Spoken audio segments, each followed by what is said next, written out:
എല്ലാവർക്കും എൻ്റെ പ്രണാമം.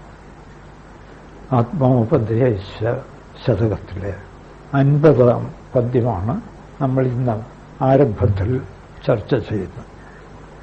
49-ാം പദ്യത്തിൽ ഗുരുദേവൻ ഏകമതം പ്രഖ്യാപിക്കുകയാണ്. സകലരും സകല ജീവികളും സദാ പ്രയത്നിച്ചുകൊണ്ടിരിക്കുന്നത് ആത്മസുഖം കണ്ടെത്താനാണ്. ഒരു ഉറുമ്പ് ഇഴയുന്നെങ്കിൽ എന്തിനാണെന്ന് ചോദിച്ചാൽ ആത്മസുഖം കണ്ടെത്താൻ. സൂര്യചന്ദ്രന്മാർ സദാ എന്തിനു ചുറ്റിക്കറങ്ങുന്നു എന്ന് ചോദിച്ചാൽ ആത്മസുഖം കണ്ടെത്താൻ. ഇതാണ് ലോകത്ത് ഏകമതം. ഒരു ചാവേർപ്പടയാളി എന്തിന് മരിച്ചും മറ്റുള്ളവരെ കൊല്ലാൻ ശ്രമിക്കുന്നു എന്ന് ചോദിച്ചാൽ ആത്മസുഖം കണ്ടെത്താൻ. ഒരാൾ എന്തിന് ആത്മഹത്യ ചെയ്യുന്നു? സുഖം വേണം, അത് കിട്ടുന്നില്ല. അപ്പോൾ ആത്മഹത്യ ചെയ്യുന്നത് പോലും സുഖത്തെ അന്വേഷിച്ചാണ്.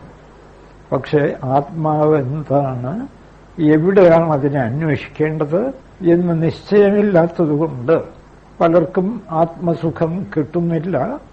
ദുഃഖമാണ് അധികവും കിട്ടുന്നത്. ഇവിടെയാണ് എന്താണ് ആത്മാവ്? സർവത്ര നിറഞ്ഞു നിൽക്കുന്ന ശുദ്ധ ബോധമാണ് ആത്മാവ്. നമ്മുടെയൊക്കെ ഉള്ളിൽ ഞാനുണ്ട് എന്നനുഭവപ്പെടുന്നത് ആ ആത്മാവ് തന്നെയാണ്.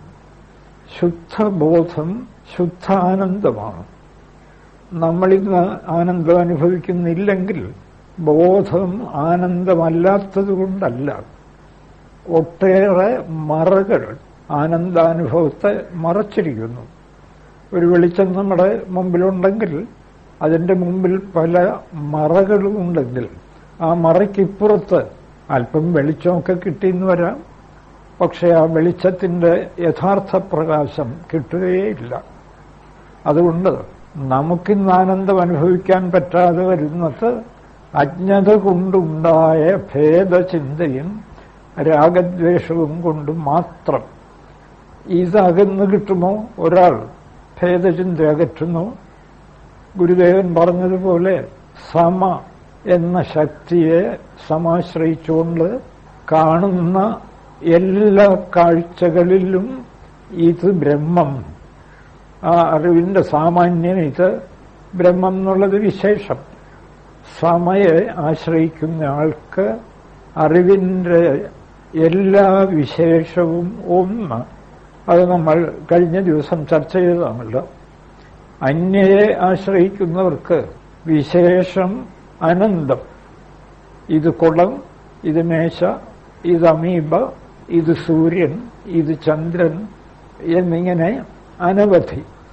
നേരെ മറിച്ച് സമയെ ആശ്രയിക്കുന്നവർക്ക് ശാസ്ത്രീയമായി തത്വചിന്ത ഉറപ്പുവരുത്തി വസ്തു എന്താണെന്ന് മനസ്സിന് പിടികിട്ടി അങ്ങനെയുള്ള ഒരാൾ സമയെ ആശ്രയിക്കുന്നു. അദ്ദേഹത്തിന് എല്ലാ അറിവുകളിലും വിശേഷം ഒന്ന് മാത്രം, അതാണ് ബ്രഹ്മം.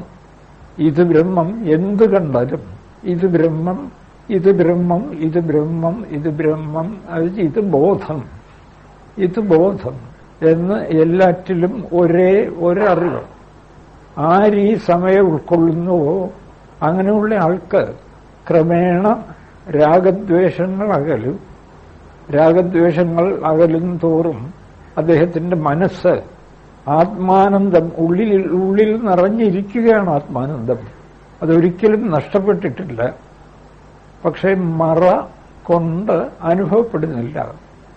ഈ മറ മാറുന്തോറും മനസ്സിന്റെ ഓരോ ചലനവും ഈ ആത്മാനന്ദത്തിൽ അങ്ങനെ ലയിച്ച് ഒന്നാകുന്നതായി അനുഭവിക്കാൻ കഴിയും.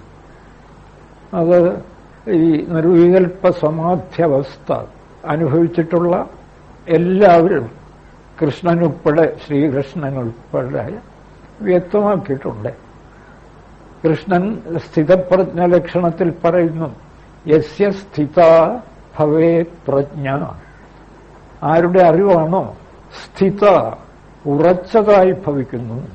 എന്താ ഉറച്ച്? എന്ത് കണ്ടാലും ബ്രഹ്മം. അവിടെ പിന്നെ സംശയമില്ല. ശാസ്ത്രീയമായി ചിന്ത ചെയ്തുറപ്പിച്ചതാണ്.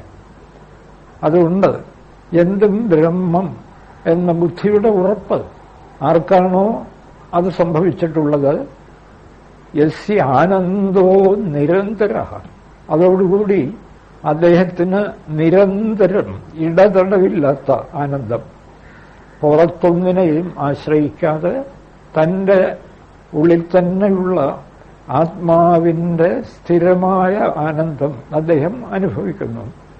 യസ്യ ആനന്ദോ നിരന്തര പ്രപഞ്ചോ വിസ്മൃതപ്രായ. മിക്കവാറും അദ്ദേഹത്തിന് പ്രപഞ്ചമില്ല, സൂര്യനും ചന്ദ്രനും ഒന്നുമില്ല. അവയൊക്കെ തന്നെ ഈ ആനന്ദമായി മാറുകയാണ്. ഉള്ളിൽ ആനന്ദം പെരുകുമ്പോൾ പുറത്തുള്ള ഇത്തരം ദൃശ്യങ്ങൾ ഇല്ലാതാവുന്നു. അത് നമുക്ക് പെട്ടെന്ന് പറഞ്ഞാൽ മനസ്സിലാവില്ല. ആചാര്യസ്വാമികൾ പറയുകയാണ്, വാചാ വക്തും അശക്യമേവ.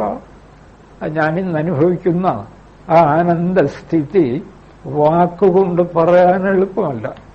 വാചാ വക്തും അശക്യമേവ മനസാമന്തും നവാശക്യത്തെ. മനസ്സുകൊണ്ട് ചിന്തിച്ചറിയാൻ പറ്റുമോ? അതുമില്ല. മനസാമന്തും നവാശക്യത്തെ സ്വാനന്ദാമൃത പൂരിത പരബ്രഹ്മ അംബുധേർ വൈഭവം. ആത്മാനന്ദം നിറഞ്ഞ് കവിയുന്ന പരബ്രഹ്മ സമുദ്രത്തിന്റെ വൈഭവം, മഹാത്മ്യം വാക്കുകൊണ്ട് പറയാനോ മനസ്സുകൊണ്ട് ചിന്തിച്ചറിയാനോ സാധ്യമല്ല. അംഭോരാശി വിശീർണ വാർഷിക ശിലാഭാവം ഭജന്മേ മനോ. സമുദ്രത്തിലൊട്ടേറെ ആലിപ്പഴങ്ങൾ വീണ് കിടക്കുന്നു എന്ന് വെക്കുക. എന്തായിരിക്കും സ്ഥിതി? ആ ആലിപ്പഴം ഓരോന്നും സമുദ്രവുമായി അലിഞ്ഞ് ചേർന്ന് ഇല്ലാതാവുകയാണ്. അതുപോലെയാണ് ഇപ്പൊ എന്റെ മനസ്സ്. എന്റെ മനസ്സിന്റെ ഓരോ ചലനവും ഈ ആത്മാനന്ദ സമുദ്രത്തിൽ ലയിച്ച് ഇല്ലാതാവുന്നു. അംഭോരാശി വിശീർണ വാർഷിക ശിലാഭവം ഭജന്മേ മനോ യസ്യ അംശ അംശലവേ വിലീനം. ആ ആനന്ദത്തിന്റെ ഓരോ അംശത്തിലും ലയിച്ച് ഏകീഭവിച്ച് മറയുന്നു. വിലീനം അധുനാനന്ദാത്മന നിർവൃതം. അങ്ങനെ എന്റെ മനസ്സ് പൂർണ്ണാനന്ദസ്വരൂപമായി നിർവൃതി അടയുന്നു. എന്നിട്ട് ചോദിക്കുന്നു, പ്രപഞ്ചം എങ്ങോ പോയി മറഞ്ഞു? ഞാൻ അല്പം മുമ്പ് കണ്ടുകൊണ്ടിരുന്നതാണ് ഈ പ്രപഞ്ചം, പക്ഷെ ഇപ്പോൾ കാണുന്നില്ല. കോഗതം, എവിടെ പോയി ഈ പ്രപഞ്ചം? കേനവാ നീതം, ആര് കൊണ്ടുപോയി ഈ പ്രപഞ്ചം? കുഗതം കേനവാ നീതം കുത്രലീനമിതം ജഗത്, ഇതെവിടെ ലയിച്ചു?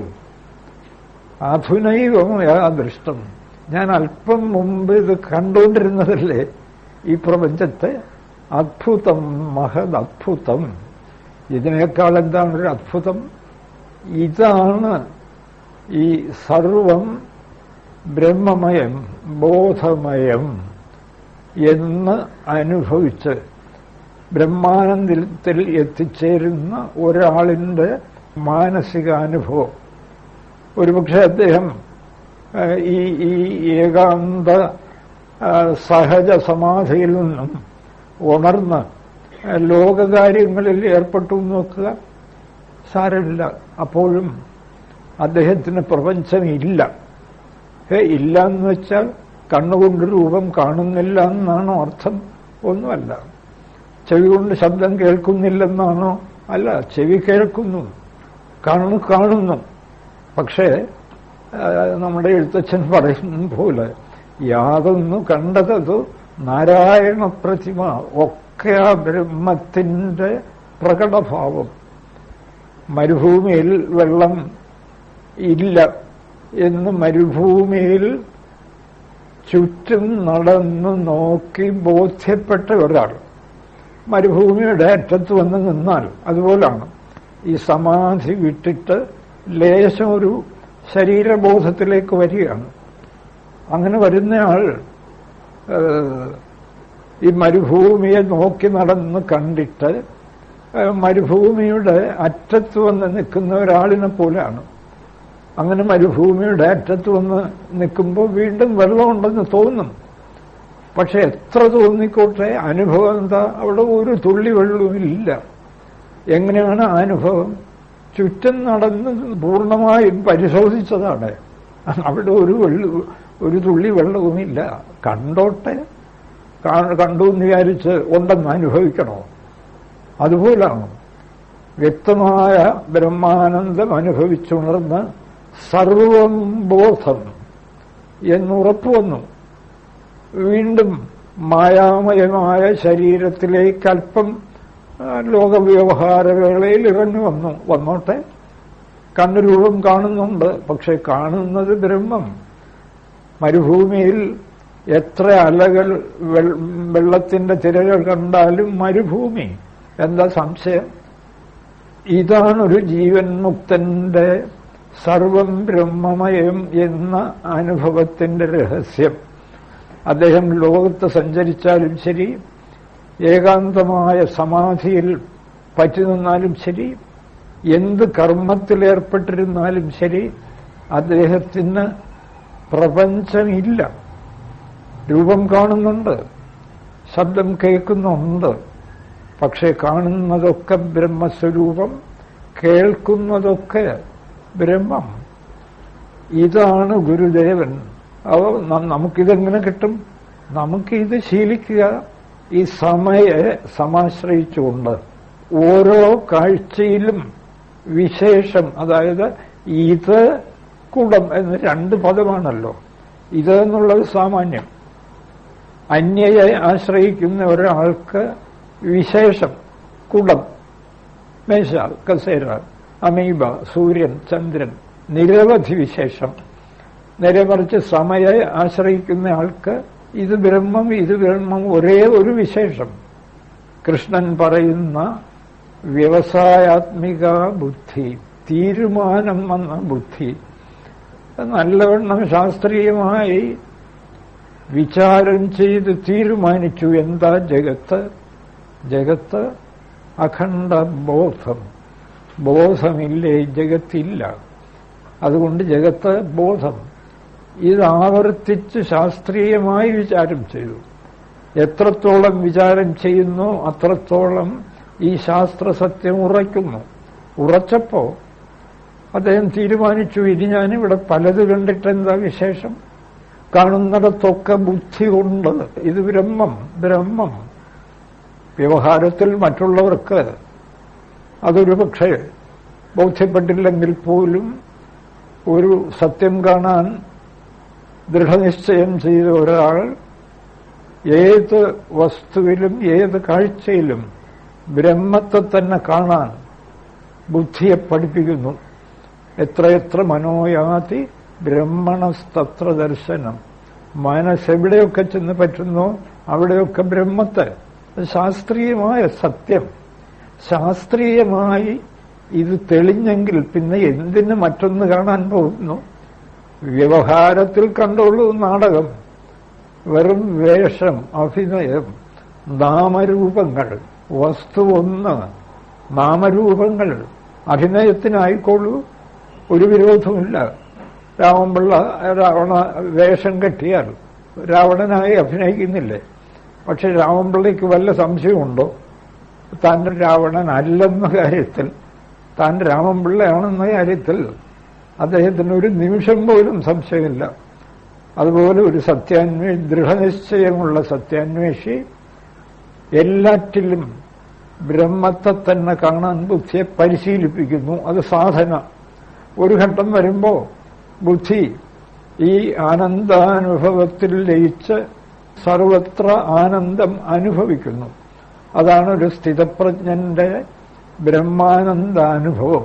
ഈ അനുഭവമാണ് ഗുരുദേവൻ മനോഹരമായി 50-ാം പദ്യത്തിൽ വിവരിക്കുന്നത്. എല്ലാം ബോധമായി മാറുന്നു. എല്ലാം. നിലമൊടു നീരതുപോലെ കാറ്റു തീയും പഞ്ചഭൂതങ്ങളെല്ലാം.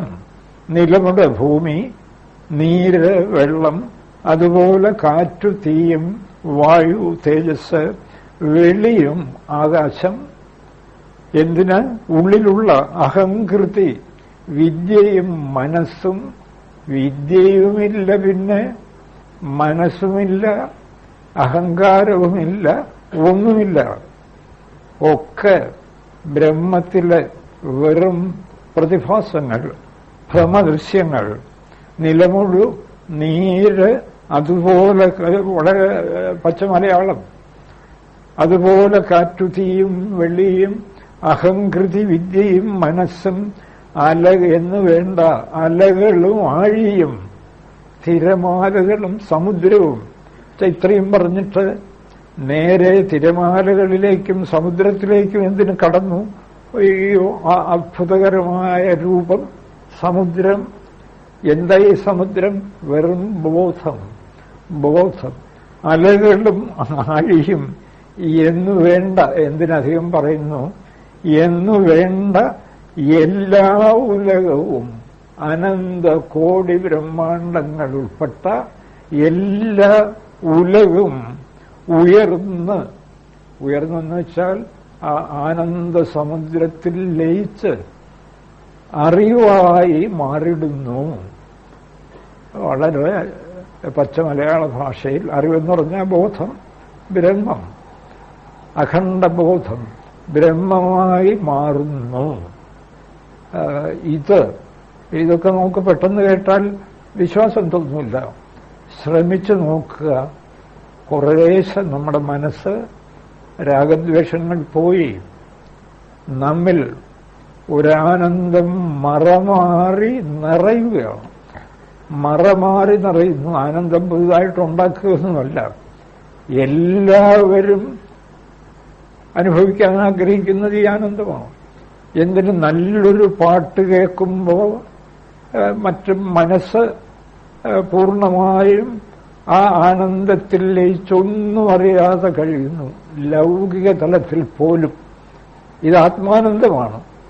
പാട്ടിന്റെ സഹായത്തോടുകൂടി തൽക്കാലം രാഗദ്വേഷങ്ങളൊക്കെ കുറച്ചു നേരത്തേക്കൊന്ന് മാറ്റിവെച്ചിട്ട് ആത്മാനന്ദം അനുഭവിക്കുന്നതാണ് ഏതാനന്ദവും. ലൗകികമായി നമ്മൾ അനുഭവിക്കുന്ന ഏതാനന്ദവും കൃത്രിമമായ ഒരു ഉപായത്തെ ആശ്രയിച്ച് ഈ ആത്മാനന്ദത്തെ തന്നെ അനുഭവിക്കണം. അതാണ് ഗുരുദേവൻ 49-ാം ശ്ലോകത്തിൽ പറഞ്ഞത്. അഖിലരും ആത്മസുഖത്തിനായി പ്രയത്നം സകലവുമിങ്ങ് സദാ ചെയ്തിടുന്നു, സൂര്യചന്ദ്രന്മാർ പോലും. നമ്മൾ ഇന്നലെ പറഞ്ഞതുപോലെ പുറമേ നോക്കിയാൽ എന്തിനാണ് ഈ സൂര്യൻ ചുറ്റിത്തിരിയുന്നത്? സൗരയൂഥങ്ങൾ മുഴുവൻ അതിവേഗത്തിൽ എങ്ങോ പാഞ്ഞുകൊണ്ടിരിക്കുന്നു എന്നാണ് ആധുനിക ശാസ്ത്രജ്ഞൻ പറയുന്നത്. എന്തിനു പായുന്നു? വാസ്തവത്തിൽ ഒരൊറ്റ ചോദ്യമേ ആണ് അതിനുത്തരം: ആത്മസുഖം കണ്ടെത്താൻ.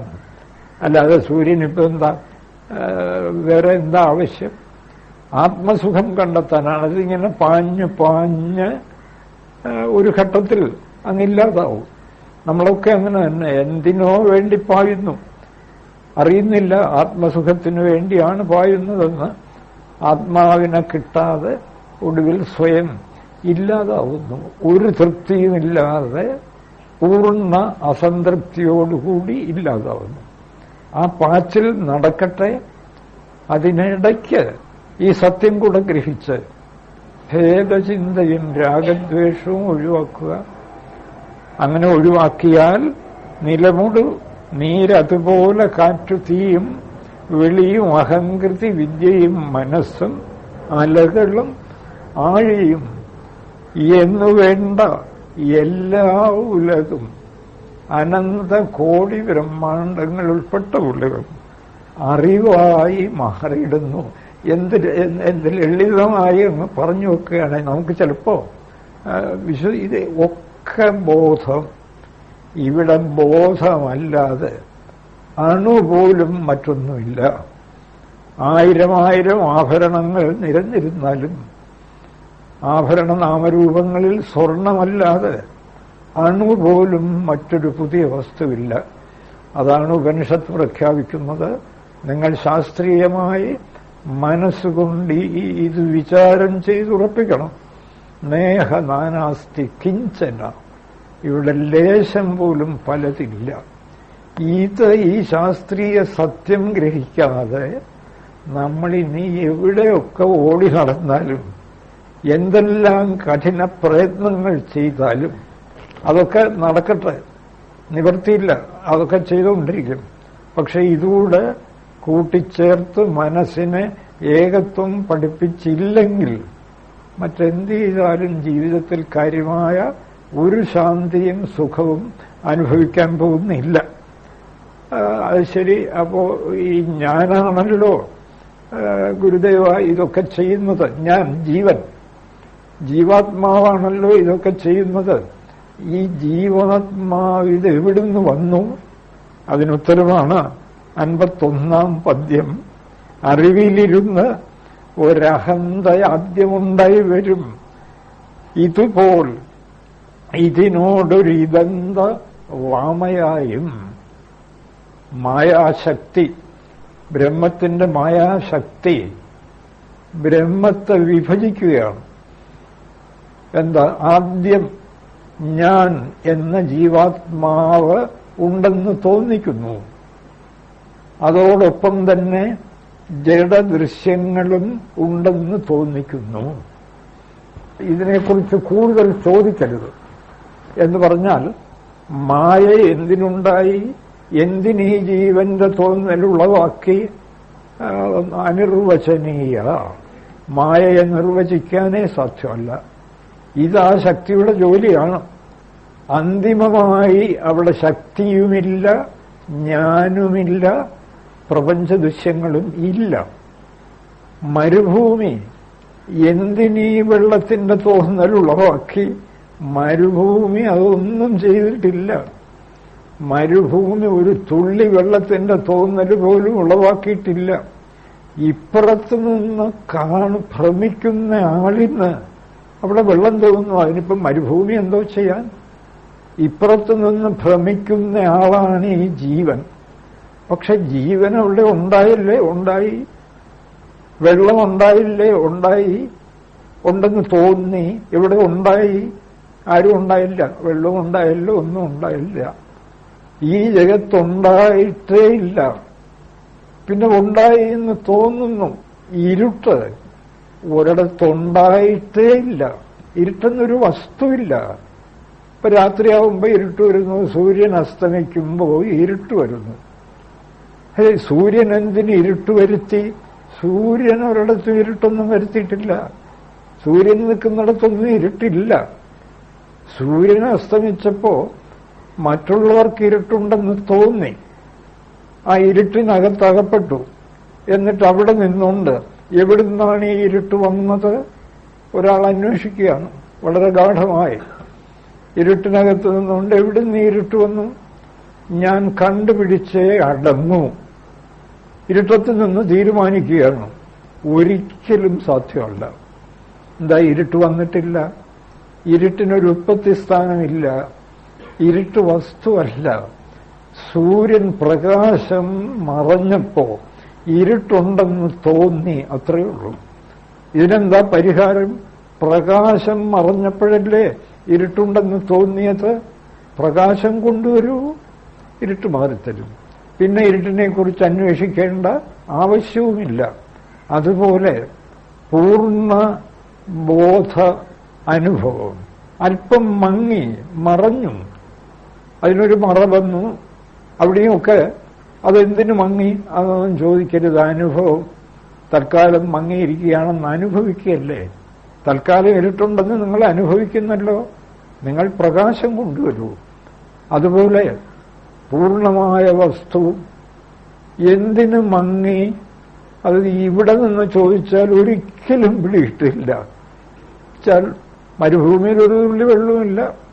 മരുഭൂമിയെ അറിയാത്ത 2-3 പേർ മരുഭൂമിയുടെ അറ്റത്ത് നിന്ന് ഇവിടെ എന്തിനീ വെള്ളം വന്നു? എത്ര അന്വേഷിച്ചാലും കിട്ടില്ല. ധൈര്യമുണ്ടെങ്കിൽ ഉള്ളിലോട്ട് ചിറങ്ങിച്ചെന്ന് ആ മരുഭൂമിയെ പരിശോധിക്കൂ. നിങ്ങളിലല്ലേ, അവനവനിൽ തന്നെ അല്ലേ ഈ അല്പബുദ്ധിയും നാനാത്വഭ്രമവും? പുറത്തുനിന്ന് ഇതെവിടുന്ന് വന്നു എന്ന് ചോദിച്ചാൽ എവിടെ കിട്ടാൻ? ഉള്ളിലോട്ടിറങ്ങിച്ചെന്ന് എന്നിലുണ്ടോ ഈ ഭ്രമം എന്ന് ധൈര്യമായി അന്വേഷിക്കൂ. ഉള്ളിലോട്ടിറങ്ങി ചെല്ലാൻ എന്താ മാർഗം? അതിനാണല്ലോ വ്യക്തമായി പറഞ്ഞത്. ഇവിടെ വസ്തു ഒന്നേ ഉള്ളൂ. കണ്ടെത്തിയ ആളുകൾ പറഞ്ഞു തന്നിരിക്കുന്നു. മരുഭൂമിയെ പരിശോധിച്ച ആളുകൾ വ്യക്തമായിട്ട് പറഞ്ഞു തരുന്നു, എടോ അവിടെ വെള്ളമില്ല, അകത്തോട്ട് കയറി നോക്കൂ. എനിക്കതിന് ധൈര്യമില്ല. ധൈര്യമില്ലെങ്കിൽ പിന്നെ ഇവിടെ നിന്ന് വെള്ളം കണ്ടോളൂ, വേറെ എന്താ മാർഗം? അതുപോലെ 1000 കൊല്ലങ്ങളായി നമ്മുടെ ഉപനിഷത്തിലെ ഋഷിമാർ, ഗുരുദേവൻ ഉൾപ്പെടെയുള്ള ഋഷിമാർ നമുക്ക് പറഞ്ഞു തരുന്നു, നിങ്ങൾ അകത്തോട്ടൊന്നും നോക്കൂ. നിങ്ങളിൽ ഈ നാനാത്വമൊന്നുമില്ല. പുറത്തു നോക്കിയാൽ പോലുമില്ല. ഞാൻ ഒരു മാറ്റവുമില്ലാതെ എപ്പോഴും തുടരുന്നു. ഞാനില്ല എന്ന അനുഭവമില്ല. എനിക്ക് മാറ്റവുമില്ല.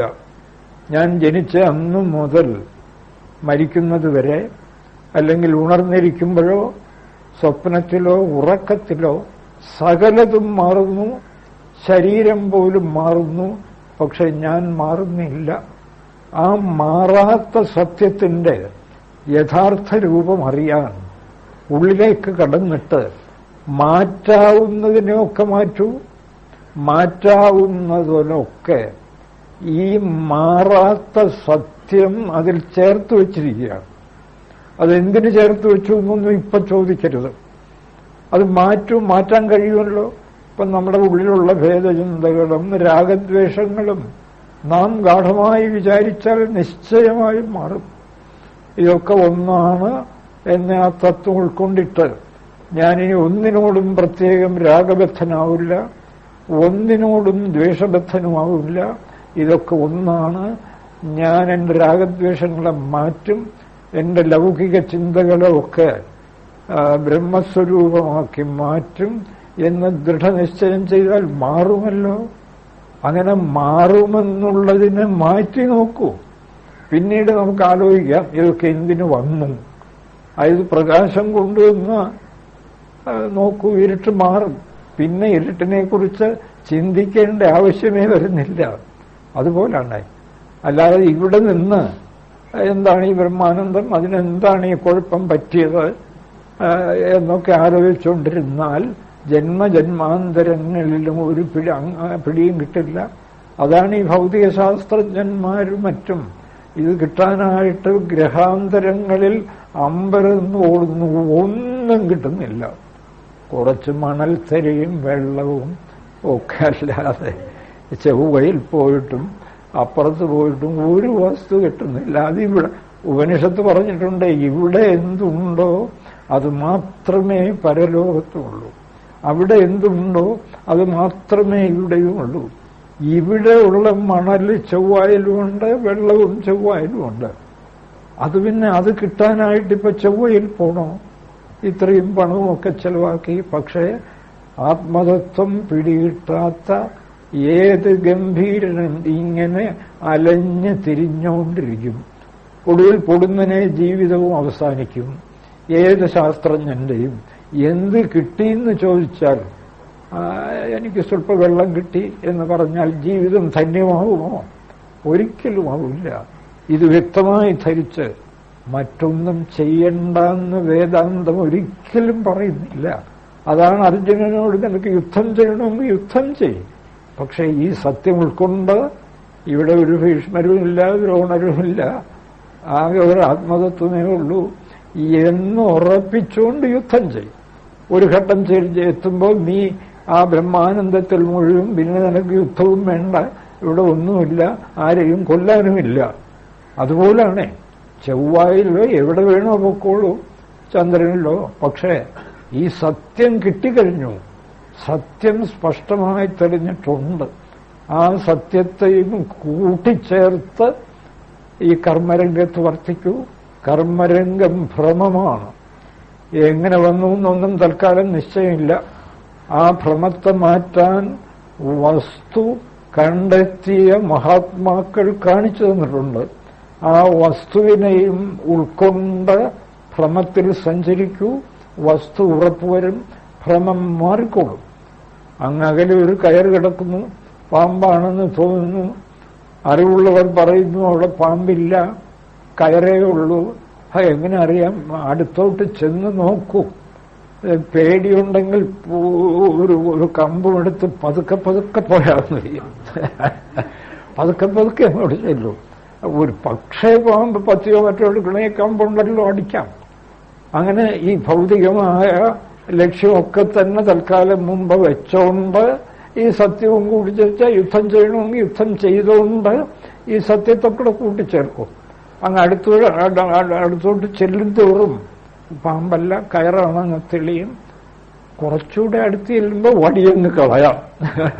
പിന്നെ വടി വേണ്ട, പിന്നെ ഈ ഭൗതിക ലക്ഷ്യം വേണ്ട, ചന്ദ്രന് പോക്കോ സൂര്യന് പോക്കോ ഒന്നും വേണ്ട. സുഖമായിട്ട് വെള്ളത്തിരുന്നാൽ മതി, അല്ലെങ്കിൽ എന്തു വേണോ ചെയ്യാം. ഈ സത്യം ഒരിക്കലും അല്പമെങ്കിലും ഇത് വശത്തായാൽ നഷ്ടപ്പെടില്ല. അതാണ് ഈ സത്യത്തിന്റെ മഹത്വം. എന്തുകൊണ്ട്? ഇത് ശാസ്ത്രീയ സത്യമാണ്. ശാസ്ത്രസത്യം കുറച്ചെങ്കിലും ബുദ്ധിക്ക് പിടികിട്ടിയാൽ പിന്നെ ഒരിക്കലും നഷ്ടപ്പെടില്ല. അതുകൊണ്ടാണ് അപ്പോ ഈ അഹമാണല്ലോ ഇതൊക്കെ. അഹം എവിടുന്നുണ്ടായി? അറിവിലിരുന്നൊരഹന്ത ആദ്യമുണ്ടായി വരും. അഖണ്ഡബോധം നിറഞ്ഞു നിൽക്കുന്നു. അതിൽ ഒരഹം, ഞാൻ എന്ന ജീവഭാവം പൊന്തുന്നു. നിറഞ്ഞു നിൽക്കുന്ന അഖണ്ഡബോധത്തിൽ നിന്നും ബ്രഹ്മത്തിൽ നിന്നും ജീവഭാവം പൊന്തുന്നു. എന്താ കാരണം? അതൊന്നിപ്പോ ചോദിച്ചിട്ട് ഫലമില്ല. ഇപ്പോ ജീവൻ ഉണ്ടെന്നല്ലേ തോന്നൽ, ഞാൻ ഉണ്ടെന്ന് അനുഭവിക്കുന്നുണ്ടല്ലോ. ഇത് എവിടുന്ന് പൊന്തി എന്നല്ലേ ചോദ്യം. അതിനുത്തരമാണ് ഈ പറഞ്ഞത്, അഖണ്ഡബോധത്തിൽ നിന്നും. ആ ജീവനെ പിന്തുടർന്ന് അങ്ങോട്ട് ചെല്ലുമ്പോൾ കാണാം ആ ജീവനങ്ങ് പോവും, ബോധം തെളിയും. അതുവരെ എന്തിനിത് പൊന്തി? ആ ചോദ്യമൊന്നും ചോദിക്കരുത്. മായ. അതുകൊണ്ടാണ് നമ്മുടെ ഋഷീശ്വരന്മാർ മായ എന്ന് പറഞ്ഞാൽ വെറും ഒരു ഇന്ദ്രജാലം ഉണ്ടെന്ന് തോന്നുന്നു, വാസ്തവത്തിൽ ഇല്ല. വാസ്തവത്തിൽ ജീവഭാവവും ജഡഭാവവും ഇല്ല. പക്ഷെ ആദ്യം ജീവഭാവം പൊന്തി. ജീവഭാവം ജഡത്തോട് ചേർന്നാണ് പൊന്തുന്നത്. ചിത്തത്തിൽ പ്രതിബിംബിക്കുന്ന ബ്രഹ്മമാണ് ജീവൻ. ചിത്തമുണ്ടായി. എങ്ങനെ ഉണ്ടായി? ചോദിക്കരുത്. ഇപ്പൊ ഉണ്ടല്ലോ, ഇപ്പൊ ചിത്തം മനസ്സുണ്ടല്ലോ, ഉണ്ട്. അതിൽ പ്രതിബിംബിക്കുന്ന ബോധമാണ് ജീവൻ. അപ്പൊ ചിത്തമുണ്ടായി, പ്രതിബിംബിച്ചു. ചിത്തമുണ്ടെങ്കിലേ പ്രതിബിംബമുള്ളൂ, പ്രതിബിംബമുണ്ടെങ്കിലേ ചിത്തമുള്ളൂ. രണ്ടും റിലേറ്റീവ്. ബ്രഹ്മം മാത്രം അബ്സല്യൂട്ട്, കേവലം. അവിടെ രണ്ടാമതൊന്നില്ല. അതുകൊണ്ടാണ് ബ്രഹ്മപ്രാപ്തിയെ കൈവല്യം എന്ന് പറയുന്നത്, കേവലഭാവം.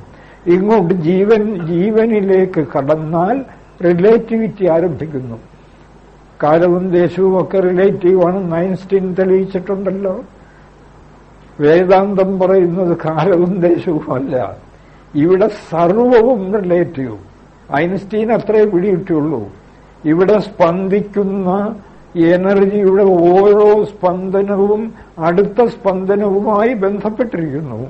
അടുത്ത സ്പന്ദനം ഇല്ലെങ്കിൽ ഈ സ്പന്ദനവും ഇല്ല. ഓരോ സ്പന്ദനവും റിലേറ്റീവാണ്. ഇതെങ്ങനെ വന്നു, എന്തിനു വന്നു, പുറത്തുനിന്ന് ചോദിച്ചാൽ ഒരിക്കലും പിടികിട്ടില്ല. ഒരിക്കലും. സർവവും റിലേറ്റീവ്. പഞ്ചഭൂതങ്ങൾ സാപേക്ഷങ്ങൾ. ദേശവും കാലവും മാത്രമല്ല. അതിനെക്കുറിച്ച് കൂടുതൽ വിവരിച്ചിട്ട് കാര്യമില്ല. ആലോചിച്ചു നോക്കൂ, എന്തിനെങ്കിലും സ്വാതന്ത്ര്യമുണ്ടോ? ആകാശത്തെ ആശ്രയിക്കാതെ വായുവിന് സഞ്ചരിക്കാൻ കഴിയുമോ? വായുവിനെ ആശ്രയിക്കാതെ തേജസ്സിന് നിലനിൽപ്പുണ്ടോ? എന്നല്ല, പഞ്ചഭൂതങ്ങളെ ആശ്രയിക്കാതെ ഏതെങ്കിലും ജീവിക്ക് നിലനിൽപ്പുണ്ടോ? ഒക്കെ പരസ്പരബദ്ധമായ കാഴ്ചകളുടെ രഹസ്യം. അതിനകത്തു നിന്ന് അന്വേഷിച്ചാൽ ഒരിക്കലും കിട്ടില്ല. വിത്താണോ വൃക്ഷമാണോ ആദ്യം എന്ന് 1000 ജന്മം ചോദ്യം ചോദിച്ചാലും ഉത്തരം കിട്ടില്ല. രണ്ടിനും ഹേതുവായ അബ്സല്യൂട്ടിനെ കണ്ടെത്തുമ്പോഴോ ആ അബ്സല്യൂട്ടിന്റെ വെറും രൂപഭേദങ്ങൾ. വിത്തും വൃക്ഷവും മണ്ണാണ് അതിന്റെ കേവലം, അതിന്റെ അബ്സല്യൂട്ട്. വിത്തും മണ്ണിന്റെ ഒരു രൂപം, വൃക്ഷവും മണ്ണിന്റെ ഒരു രൂപം. എങ്ങനെ അറിയാം? രണ്ടിനെയും മണ്ണിലിട്ട് നോക്കൂ, രണ്ടും മണ്ണാവും. അതുകൊണ്ടറിയാം. അപ്പോ മണ്ണിനെ കണ്ടെത്തിയാൽ വൃക്ഷത്തിന്റെയും വിത്തിന്റെയും രഹസ്യം പിടികിട്ടി. എന്താ? വൃക്ഷവും വിത്തും മണ്ണ്. പിന്നെ ഈ വൃക്ഷമായും വിത്തായും കാണുന്നതോ വെറും രൂപഭേദങ്ങൾ. ഒരു വസ്തുവിന് രൂപഭേദം ഉണ്ടായി എന്ന് വെച്ച് വസ്തുവിന് മാറ്റമില്ല. വ്യക്തമായിട്ട് ധരിച്ചു വെച്ച് ചൊവ്വായിലോ ബുധനിലോ പോയി നിന്നുകൊണ്ട് ചിന്തിക്കുക. ചൊവ്വായും ബുധനും അനന്തകോടി ബ്രഹ്മാണ്ടങ്ങളുമായി കാണുന്ന വസ്തുബോധം. പലത് കാണുന്നതോ രൂപവും നാമവും. ഒരു രൂപം, അതിനൊരു പേര്. നാമവും രൂപവും അണുപോലും പുതിയ വസ്തുവിനെ ഉണ്ടാക്കുന്നില്ല. നിയമം. പ്രപഞ്ചരഹസ്യം തീർന്നു. പ്രപഞ്ചമെന്താ? ബോധം. പ്രപഞ്ചമായി കാണുന്നതോ നാമരൂപങ്ങൾ. വസ്തുബോധം. നാമരൂപങ്ങൾ കാണുന്നു. നാമരൂപങ്ങൾ ഒരിടത്തും പുതിയ വസ്തുവിനെ ഉണ്ടാക്കുന്നില്ല. അതുകൊണ്ട് ഇനി 1000 നാമരൂപങ്ങൾ മാറി മാറി വന്നാലും വസ്തു ബോധം മാത്രം. ആർക്കെങ്കിലും ധൈര്യമുണ്ടെങ്കിൽ ഈ സത്യദർശനത്തെ ചോദ്യം ചെയ്യട്ടെ എന്നാണ്. ഞാനല്ല, ശ്രീ ശങ്കര ഭഗവത്പാദരും ഉപനിഷത്തുമൊക്കെ പ്രഖ്യാപിക്കുന്നത്. ഇത് വേദാന്ത ഡിണ്ടിമഹ. ഇത് വേദാന്തത്തിന്റെ പെരുംപ്രഘോഷം. ഇത് മനസ്സിലാക്കിയിരുന്നാൽ പിന്നെ ഒരുപാട് ചർച്ചകളും ഒന്നും വലുതായിട്ട് ആവശ്യമില്ല. ബോധം വസ്തു, ബാക്കിയെല്ലാം നാമരൂപം. ആ നാമരൂപത്തിന്റെ ഉദ്ഭവം വിവരിക്കുകയാണ് ഗുരുദേവൻ. അറിവിലിരുന്നൊരഹന്ത ആദ്യം ഉണ്ടായി വരും. അഖണ്ഡബോധത്തിൽ നിന്ന് ഞാൻ ഉണ്ടായി വരും എന്ന് പറഞ്ഞാൽ ഉണ്ടായി വരുന്നതായി തോന്നും എന്നേ അർത്ഥമുള്ളൂ. ഇതിനോടൊരു ഇതെന്തവാമയായും അതിനോടൊപ്പം തന്നെ വെച്ചാൽ ജഡത്തോട് ചേർന്നാണ് ജീവൻ തന്നെ ഉള്ളതായി തോന്നുന്നത്. ചിത്തത്തിൽ ബ്രഹ്മത്തിന്റെ പ്രതിബിംബം. ചിത്തം ജഡമാണ്. ആ ജഡചിത്തം പല ജഡദൃശ്യങ്ങളെ കാണിക്കും. ഇതെന്താന്ന് വെച്ചാൽ ഇത് നിരവധി കാഴ്ചകൾ. അഹന്ത പൊന്തി ചിത്തത്തിൽ പ്രതിബിംബിച്ചു. അതോടൊപ്പം തന്നെ പ്രാണന്റെ സ്പന്ദനം. ഇത് പ്രാണന്റെ സ്പന്ദനം. ഇതൊരു സ്പന്ദനം, അതൊരു സ്പന്ദനം. പോയി കുറച്ചുകൂടെ കഴിഞ്ഞു എനർജി, പ്രാണൻ, അത് ഫണ്ടമെന്റൽ എലമെന്റ്സായി മാറി, അല്ലെങ്കിൽ ശബ്ദസ്പർശ രൂപരസഗന്ധങ്ങളായി മാറി. ഇത് ശബ്ദം, അതാണ് ഇതെന്താ. ഇത് ശബ്ദം, ഇത് രസം, ഇത് രൂപം, ഇതമേവ. ഇത് സൂര്യചന്ദ്രന്മാർ, ഇത് ബ്രഹ്മ വിഷ്ണു മഹേശ്വരന്മാർ, ഇത് അനന്തകോടി ബ്രഹ്മാണ്ടങ്ങൾ. ഇത് ജീവൻ വന്നു എന്ന് തോന്നുന്ന നിമിഷം അതിനോടൊപ്പം ഇതുമെല്ലാം പ്രകടമാവും. അതെങ്ങനെ? നേരത്തെ പറഞ്ഞല്ലോ. ആ ചോദ്യം മാത്രം ഇപ്പൊ ചോദിക്കരുത്. ഉണ്ടല്ലോ ഇവിടെ അനന്തകോടി ബ്രഹ്മാണ്ടങ്ങൾ. ഞാനും ഉണ്ടല്ലോ. ഈ രണ്ട് ഞാനില്ലെങ്കിൽ അനന്തകോടി ബ്രഹ്മാണ്ടങ്ങളുണ്ടോ ആർക്കെങ്കിലും? ഏത് ശാസ്ത്രജ്ഞനും ഞാനില്ല, എനിക്ക് ചൊവ്വായുണ്ട്, അത് പറയാനോ പോകും. അപ്പൊ ഞാനുണ്ടെങ്കിൽ ചൊവ്വായുണ്ട്, അനന്തകോടി ബ്രഹ്മാണ്ടങ്ങളുണ്ട്. അനന്തകോടി ബ്രഹ്മാണ്ടങ്ങളുണ്ടെങ്കിൽ ഞാനുമുണ്ട്. എന്നുവെച്ചാൽ ഏതെങ്കിലും ഒരു ജഡദൃശ്യവുമായി ബന്ധപ്പെട്ടേ ഞാനിന് നിലനിൽക്കാൻ കഴിയൂ. റിലേറ്റീവ് ഗംഭീരമായ ശാസ്ത്രമാണ്. ഞാനിത് അനേകം കൊല്ലം ഇതിനെതിരായി യുക്തിചിന്ത ചെയ്യാൻ കഴിയുമോ എന്ന് നോക്കി.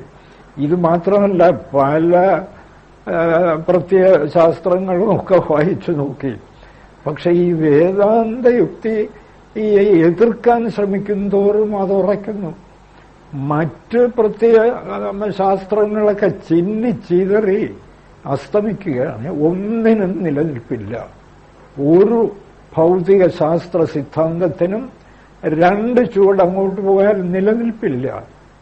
വിദ്യാരണ്യസ്വാമികൾ പറയും, ഒരു 3 ചോദ്യം തുടർന്ന് ചോദിച്ചാൽ ഏത് ഭൗതിക ശാസ്ത്രജ്ഞനും തലയിൽ കൈവച്ച് വിളിക്കും, അറിഞ്ഞുകൂടാ, ഞാൻ അന്വേഷിച്ചുകൊണ്ടിരിക്കുന്നു, എനിക്കിപ്പോ അറിഞ്ഞുകൂടാ എന്ന് നിലവിളിക്കും. ഇതാണ് ഭൗതിക ശാസ്ത്രത്തിന്റെയും ഭൗതിക സിദ്ധാന്തങ്ങളുടെയും ഗതി. ഇത് നല്ലവണ്ണം മനസ്സിലാക്കി ഏത് ഭൗതിക പ്രസ്ഥാനത്തിലോ നിന്നോളുക, അല്ലെങ്കിൽ ഏത് കൗരവ യുദ്ധത്തിലോ പാണ്ഡവ യുദ്ധത്തിലോ ഉൾപ്പെട്ടോളുക, ഇതും കൂടെ ചേർത്തോളണം എന്നാണ് കൃഷ്ണൻ പറയുന്നത്. കൃഷ്ണൻ അത്രയോ ആഗ്രഹമുള്ളൂ. നിങ്ങൾ എവിടെ വേണോ നിൽക്കൂ, എന്ത് വേണോ തലകുത്തി മറിയൂ, പക്ഷെ സത്യം കണ്ടിട്ടുണ്ട്, ആ സത്യത്തെ കൂടെ കൂട്ടിച്ചേർത്തോളൂ. അപ്പോ അറിവിലിരുന്ന് ഒരഹന്ത ആദ്യമുണ്ടായി വരും, അതിനോടൊരിതന്ത വാമയായും, വാമ എന്ന് വെച്ചാൽ ഈ അഹന്തയ്ക്ക് നേരെ എതിര്. ഇതിൽ പെടുന്തോറും അഹന്ത കൂരിരുട്ടിലകപ്പെടും. വാമയായി എതിരായി ഒരിതന്ത ജഡദൃശ്യം, ഇത് അമീബ, ഇത് സൂര്യൻ, ഇത് ചന്ദ്രൻ, ഇത് ചൊവ്വ, അനന്തകോളി, ഇത് മൃഗം, ഇത് ശത്രു, ഇത് മിത്രം, ഇങ്ങനെ പോവുകയാണ് ഇതെന്ത. ഇതെന്താന്ന് വെച്ചാൽ ഇതിന്റെ ഭാവം, ഇത് അതാണ് ഇതെന്ന് വെച്ചാൽ ഇതിന്റെ ഭാവമാണ് ഇദന്ത. അഹന്ത ഇദന്ത, അഹന്തയും ഇദന്തയും ചേർന്നാണ് ഈ ലോകത്തെ മുഴുവൻ അനുഭവപ്പെടുത്തുന്നത്. അതാണ് വരുമിവ രണ്ടുലപങ്ങൾ പോലെ മായ മരം അഖിലം മറയെ പടർന്നിടുന്നു. മായാമരം, ഈ ജഗത്ത് അനന്തകോടി ബ്രഹ്മാണ്ടങ്ങൾ ഉൾപ്പെടുന്ന ഈ ജഗത്ത് മായാമരമാണ്. മായ നിർമ്മിച്ചു കാണിച്ചിരിക്കുന്ന ഒരു മരം. എന്താ മായ നിർമ്മിച്ചു കാണിച്ചതെന്ന് പറയാൻ കാര്യം, പുറത്തുനിന്ന് നോക്കുന്ന ഒരാൾക്ക് ഇതിന്റെ യാതൊരു പിടിയും കിട്ടില്ല, യാതൊരു.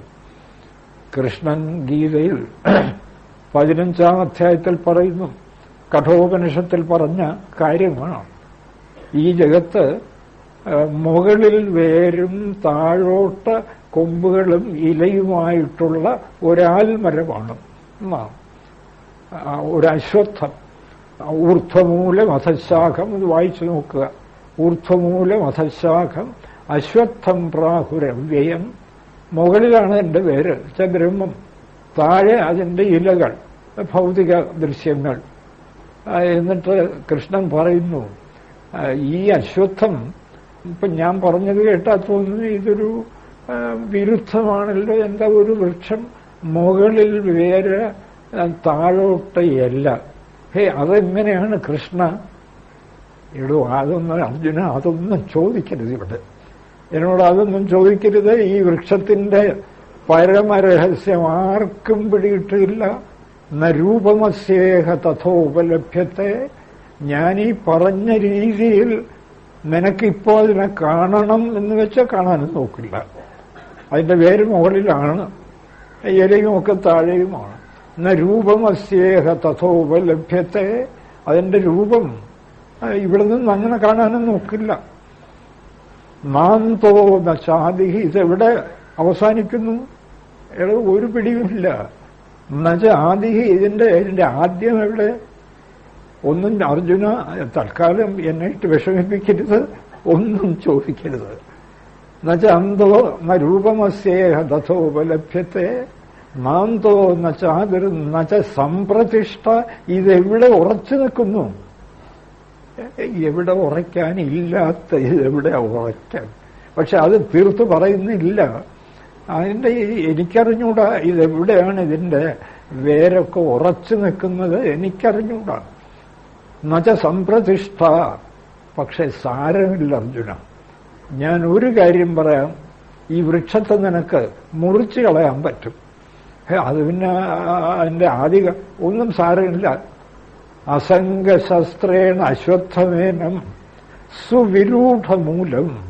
നല്ല ഉറപ്പുള്ള വൃക്ഷമാണിത്. പക്ഷെ അതൊന്നും സാരമില്ല. അസംഗശസ്ത്രേണ ദൃഢേന ചിത്വ. ദൃഢമായ അസംഗശസ്ത്രം, ഡിറ്റാച്ച്മെന്റ്. ഒന്നുമില്ല, എന്റെ മനസ്സൊന്നിനോടും ബന്ധിക്കുന്നില്ല എന്ന ദൃഢേന, ഉറപ്പ് വേണം. നല്ല ഉറപ്പുള്ള കോടാലി, അസംഗശസ്ത്രം കൊണ്ട്. അല്ലെങ്കിൽ കോടാലിയൊക്കെ 2 വെട്ട് വെട്ടുമ്പോൾ ഒരു ദൂരം തെറിക്കും. പിന്നെന്ത് ചെയ്യും? അതുകൊണ്ട് നല്ല ഉറപ്പിച്ചുള്ള അസംഗശസ്ത്രേണ ദൃഢേന ചിത്വ. ദൃഢമായ അസംഗശസ്ത്രം കൊണ്ട് ഈ ഉള്ളിൽ മതി, പുറത്ത് ഞാനിതെടുത്തു പറയുന്നത്. അയ്യോ, ദൃഢമായ അസംഗശസ്ത്രം കൊണ്ട് ഈ ജഗത്തിനെ വെട്ടിമുറിച്ചാൽ സാറേ എന്തോന്നാ ഇത്? പിന്നെ കുടുംബത്തെ നോക്കാൻ പറ്റുമോ? പിന്നെ കുട്ടികളെ പള്ളിക്കൂടത്തിൽ അയക്കാൻ നോക്കുമോ? എന്താ പറ്റാത്തത്? അപ്പോഴാണ് ഗംഭീരമായ ഒരു ഈശ്വര പൂജ, ബ്രഹ്മയജ്ഞം. അയക്കൂ കുട്ടികളെ പള്ളിക്കൂടത്തിൽ. അത് എന്തോന്നാ? എന്റെ മോനെ ഞാൻ എഞ്ചിനീയർ, അങ്ങനെയൊന്നുമില്ല, ഞാൻ പള്ളിക്കൂടത്തിലേക്കുന്ന ഒരു ബ്രഹ്മയജ്ഞം. അങ്ങനെ വേണ്ട പോലെ ഈശ്വരനായി കരുതി മനസ്സിൽ അത്യന്തം ദിവ്യഭാവത്തോടുകൂടി കുഞ്ഞിനെ, ഇത് കൃഷ്ണൻ ദേവകിയോടും വസുദേവനോടും പറഞ്ഞതാണ്, എന്നെ വെറും പുത്രനായി കരുതരുത്, എന്നെ ബ്രഹ്മമായി കരുതി വളർത്തിൻ, ഒരു ദോഷവുമില്ല. അതുപോലെ വളർത്താൻ സാധിക്കും. അല്ലാതെ ചക്രവർത്തിമാരാണ് പലരും. വേറെ ചിലരൊക്കെ വിട്ടുപോയിരിക്കും. പക്ഷെ ഗംഭീരന്മാരായ ചക്രവർത്തിമാരാണ് പലരും വേദാന്തികളായി ഒടുവിൽ പൂർണ്ണ ബ്രഹ്മനിഷ്ഠരായത്. എത്ര പേരാണ് ഭാഗവതത്തിൽ, എത്ര പേർ അസുരന്മാർ. എന്താ, പ്രഹ്ലാദന്റെ അച്ഛനും അപ്പൂപ്പനും അടുത്ത പൗത്രനും ഒക്കെ മഹാബലി ഗംഭീര ബ്രഹ്മനിഷ്ഠനായിരുന്നേ. പ്രഹ്ലാദന്റെ കാര്യം നമുക്കറിയാമല്ലോ. മഹാബലിയുടെ അച്ഛൻ പ്രഹ്ലാദന്റെ മകൻ വിരോചനൻ മഹാവേദാന്തി, ജീവൻ മുക്തൻ. വിരോചനനിൽ നിന്നാണ് മഹാബലിക്ക് ഈ ബ്രഹ്മതത്വം പകർന്നു കിട്ടിയത്. എന്താ, അവരൊക്കെ രാജ്യം ഭരിച്ചില്ലേ? അസുരന്മാർ. അവരുടെ കർമ്മം തന്നെ ചെയ്തു. ദേവന്മാരെയൊക്കെ അടിച്ചു പുറത്താക്കുക. ബ്രഹ്മനിഷ്ഠയിൽ അങ്ങനെയൊന്നുമില്ല. ഇത് നാടകമാണ്. വേഷം കെട്ടി, രാവണന്റെ വേഷവും മണ്ഡോദരിയുടെ വേഷവും കിട്ടിയല്ലേ, രാമന്റെ വേഷവും കിട്ടി. അതിപ്പോ എതിർക്കാൻ എന്താ? വേഷം കിട്ടിയ വേഷത്തിനനുസരിച്ച് അഭിനയിക്കൂ. ഇവിടെ ഒരു കുഴപ്പമില്ല. അന്നുവരെ ആരും ജനിച്ചിട്ടില്ല. ഗുരുദേവൻ അടുത്തൊരു പദ്യത്തിൽ തീർത്ത് പറയാൻ പോകുന്നു, മരണവുമില്ല, പുറപ്പുമില്ല, ഒരു കുഴപ്പവും ഇവിടെ ഇല്ല. കിട്ടിയ വേഷം ഭംഗിയായിട്ട് നടനെ അറിഞ്ഞുകൊണ്ട്, ഞാൻ ഇന്ന നടനാണ് എന്നറിഞ്ഞുകൊണ്ട് അഭിനയിച്ചു തീർക്കൂ. എന്ത് ഗംഭീരം! അങ്ങനെ എത്ര എത്ര പേരാണ് അഭിനയിച്ച് ജീവിതം ധന്യമാക്കിയിട്ടുള്ളത്. അതുകൊണ്ട് വരുമിവ രണ്ടുലപങ്ങൾ പോലെ ഈ ജീവനും ഇദന്തയും, അഹന്തയും ഇദന്തയും രണ്ടു വള്ളികൾ പോലെ മായാമരം ആകുന്ന ഈ ജഗത്ത്, മായ ഉണ്ടാക്കി കാണിക്കുന്ന അശ്വത്ഥം, ഈ ജഗത്തിനെ വരുമിവ രണ്ടുലഭങ്ങൾ പോലെ മായാമരം അഖിലം മുഴുവനും മറയെന്ന് പറഞ്ഞാൽ സത്യത്തെ മറച്ചുകൊണ്ട്, ഈ മരം എവിടെ നിൽക്കുന്നു, എന്തിനുണ്ടായി, ഏതുവരെ നീണ്ടുകിടക്കുന്നു എന്നൊന്നും വെളിപ്പെടുത്താതെ മറയെ, മായാമരം അഖിലം, ഈ രണ്ടും കൂടെയാണ് ഇതിന്റെ സത്യം വെളിപ്പെടുത്താതെ മനുഷ്യനെ ഇട്ട് ചുറ്റി കറക്കുന്നത്, പെടപ്പിക്കുകയാണ്. എവിടെയും ഏത് പ്രസിഡന്റിനെയും ഏത് പ്രധാനമന്ത്രിയെയും ഒക്കെ ഇട്ട് ചുറ്റി കറക്കുകയാണ്. ഇതറിഞ്ഞുകൊണ്ടാണെങ്കിൽ ഒരു കുഴപ്പമില്ല. അറിയാത്തവരൊക്കെ നിശ്ചയമായിട്ടും ചുറ്റിക്കറങ്ങും. വരുമിവ രണ്ടുലപങ്ങൾ പോലെ, രണ്ട് വള്ളികൾ പോലെ, മായാമരം അഖിലം. അഖിലം അതിനടത്തുന്നില്ല. എന്താ കാര്യം? എന്താ നമ്മുടെ ശാസ്ത്രജ്ഞന്മാർ തന്നെ പറയുന്നില്ലേ, മില്യൻസ് ഓഫ് സോളാർ സിസ്റ്റംസ് ഇവിടെ പ്രവർത്തിക്കുന്നു എന്നാണ്. മില്യൻസ് എന്ന് പറഞ്ഞാൽ എണ്ണി തിട്ടപ്പെടുത്താനേ സാധ്യമല്ല. പിന്നെ നിങ്ങൾ എന്തിനായി ശ്രമിക്കുന്നത്? അപ്പൊ നിങ്ങൾ എന്ന് സത്യം കാണും? എവിടെ പോയി കാണും? തീർച്ചയല്ലേ കാണാനൊക്കില്ല എന്നുള്ളത്. മില്യൻസ് ഓഫ് സോളാർ സിസ്റ്റംസ് ആണെങ്കിൽ ഇതിന്റെയൊക്കെ തത്വം നിങ്ങൾ എവിടെയാ പോയി കാണാൻ പറ്റുന്നത്? അതാണ് ഗുരുദേവൻ പറയുന്നത്, മായാമരം അഖിലം സർവത്ര ഈ അഹന്തയും ഇതന്തയും രണ്ടു വള്ളികൾ പോലെ ചുറ്റിപ്പടർന്ന് ഈ വൃക്ഷം മറയെ എന്ന് പറഞ്ഞാൽ ഈ വൃക്ഷം എന്താണ് എന്ന് പോലും ഒരു നിശ്ചയമില്ല. അതിനപ്പുറമുള്ള സത്യമോ ഒരു പിടിയുമില്ല. കൃഷ്ണൻ പറയുന്നത് അസംഗശസ്ത്രം കൊണ്ട് മുറിച്ചു മാറ്റൂ, അസംഗശസ്ത്രേണ ദൃഢേന ഛിത്വ, മുറിച്ചു മാറ്റിയിട്ട് തതപ്പരം തത്പരിമാർഗിതവ്യം, അപ്പുറത്തെന്താണുള്ളതെന്ന് നോക്കൂ, മുറിച്ചു മാറ്റാം. വൃക്ഷത്തിന്റെ ആരംഭവും അന്തവും ഒന്നും അറിഞ്ഞൂടാ. പക്ഷെ ഈ അസ്ത്രം പ്രയോഗിക്കാമെങ്കിൽ അത് മുറിഞ്ഞു മാറിത്തരും. എന്നിട്ട് അതിനപ്പുറത്ത് എന്താ ഉള്ളതെന്ന് അന്വേഷിക്കൂ. തതപ്പരം തത്പരിമാർഗിതവ്യം യസ്മിൻ ഗതാഹ ന നിവർത്തന്തി ഭൂയഃ. അവിടെ എത്തിയ ആളുകൾ നിശ്ചയമായിട്ടും പിന്നെ ഈ ജനന മരണ ചക്രത്തിലേക്ക്, ഭ്രമത്തിലേക്ക് തിരിച്ചു വരില്ല. അർജുന, അതിന് ഈ യുദ്ധത്തെ ഉപയോഗപ്പെടുത്തും. അവിടെയാണ് യുദ്ധവും മറ്റും പ്രസക്തമായി തീരുന്നത്. വരുമിവ രണ്ടുലപങ്ങൾ പോലെ മായാമരം ജഗത്ത്, അശ്വത്ഥം മായാമരം അഖിലം, മറയെ ഒരു പിടിയും തരാത്ത മറയെ പടർന്നിടുന്നു, പടർന്നു നിൽക്കുകയാണ്. ഗുരുദേവൻ ആ ഉപനിഷത്ത് സത്യമെല്ലാം എത്ര മനോഹരമായിട്ടാണ് ഈ ആത്മോപദേശത്തിൽ ഓരോ പദ്യത്തിലും വെളിപ്പെടുത്തുന്നത്. എന്നിട്ട് അദ്ദേഹം ഇടയ്ക്കിടയ്ക്ക് ആവർത്തിക്കുന്നു. എന്താവർത്തിക്കുന്നു? എല്ലാ ഉലകും ഉയർന്ന് അറിവായി മാറിടുന്നു, ബ്രഹ്മമായി മാറുന്നു. നമുക്കും ഗുരുദേവന്റെ മാർഗത്തെ പിന്തുടർന്ന് സമയസമാശ്രയിച്ചുകൊണ്ട് സർവം ബ്രഹ്മമയം എന്ന് രഹസ്യമായി തൽക്കാലം താല്പര്യമുള്ളവരോട് പറഞ്ഞാൽ മതി. രഹസ്യമായി വീട്ടിലും പുറത്തും അടുക്കളയിലും ഓഫീസിലുമൊക്കെ സർവം ബ്രഹ്മമയം എന്ന ശാസ്ത്ര സത്യം ഉറപ്പിച്ച് കുറച്ച് ദിവസം ശീലിക്കാമെങ്കിൽ ഏതാനും ദിവസങ്ങൾ കൊണ്ട് തന്നെ അദ്ഭുതമായ ഫലം, മനസ്സിന് ശാന്തിയും സുഖവും അനുഭവപ്പെടുന്നത് നമുക്കൊക്കെ അനുഭവിക്കാറാകും. അതിന് ജഗദീശ്വരൻ നമ്മയൊക്കെ കാരുണ്യം ചൊരിഞ്ഞ് അനുഗ്രഹിക്കുമാറാകട്ടെ. എല്ലാവർക്കും ഈശ്വരബുദ്ധിയാ നമസ്കാരം.